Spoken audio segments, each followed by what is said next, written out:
ప్రజల్లో ఉనికిని కోల్పోతున్న BRS party నాయకులు రైతులను రెచ్చగొట్టే విధంగా చేయడం వారి అవివేకానికి నిదర్శనమని మాజీ ఎంపీపీ సాయిలు కాంగ్రెస్ పార్టీ మండల అధ్యక్షుడు రాజేశం అన్నారు. కాంగ్రెస్ ప్రభుత్వం రుణమాఫీ చేస్తుంటే జీర్ణించుకోలేక బీఆర్ఎస్ నాయకులు విమర్శలకు దిగుతున్నారని ఆరోపించారు.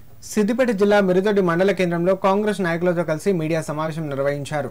ఈ సందర్భంగా వారు మాట్లాడుతూ రైతుల నుండి పూర్తిగా మద్దతు కోల్పోతున్న బీఆర్ఎస్ నాయకులు రుణమాఫీ పేరుతో రాజకీయాలు చేస్తున్నారని విమర్శించారు. విడతల వారీగా రుణమాఫీ చేసి ఇచ్చిన హామీని కాంగ్రెస్ ప్రభుత్వం నిలబెట్టుకోవడంతో బీఆర్ఎస్ నాయకులకు మింగుడుపడడం లేదన్నారు. ప్రజల్లో కాంగ్రెస్ కు రోజు రోజుకు ఆదరణ పెరుగుతుండటంతో ఎలాగైనా విమర్శలు చేసి అడ్డుకునే ప్రయత్నం చేస్తున్నారని మండిపడ్డారు. ప్రజలకు మేలు చేసేందుకు కాంగ్రెస్ ప్రభుత్వం కృషి చేస్తుందని వెల్లడించారు. విమర్శలు చేసే బీఆర్ఎస్ నాయకులకు మరోసారి ప్రజలు గుణపాఠం చెప్తారని హెచ్చరించారు.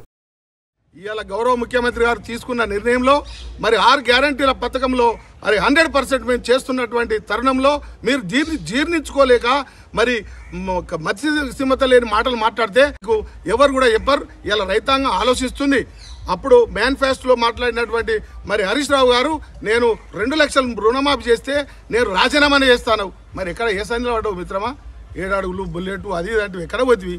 కాబట్టి మేము ఒకటే చెప్తున్నాం, మిడతోటి మండల తరఫున ఏదో అగ్గి రాజేసిండట, అక్కడ ఏమో చేస్తాడట. కనీసం వార్డు నెంబర్ గెలవని వ్యక్తి ఒక నాయకుని మీద మరి శ్రీనివాస్ రెడ్డి గారి మీద మాట్లాడము అది కరెక్ట్ అయినటువంటి విషయం కాదు.